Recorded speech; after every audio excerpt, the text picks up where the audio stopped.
The Asian city of Kano, known for its rich cultural heritage, now being overrun by hoodlums and miscreants.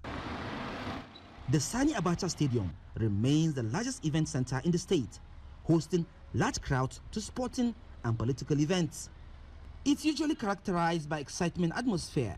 However, this is now being taken advantage of by suspected hoodlums. Residents are sometimes attacked, resulting in the loss of property, injuries, in extreme cases, their lives. This street is a dreaded hotspot for unsuspecting victims, especially when returning from the stadium.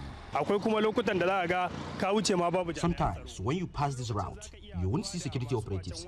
Then you encounter these robbers. They attack victims and hurt people. If you are lucky, you won't get hurt.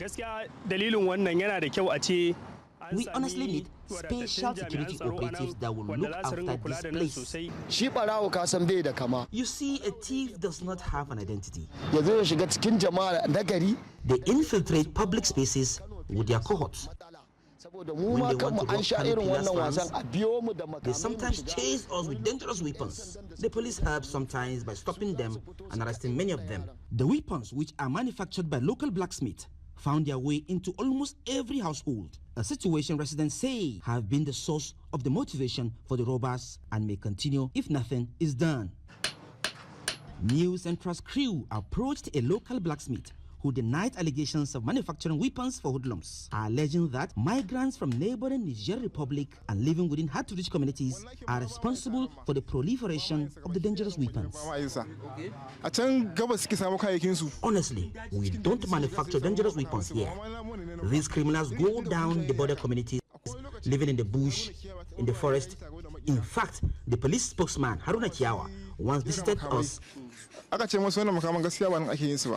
he was convinced we are not the ones manufacturing the weapons. Although the Kano State government has attempted to increase its security capacity by unveiling the Kano State Neighborhood Watch, the crisis still persists.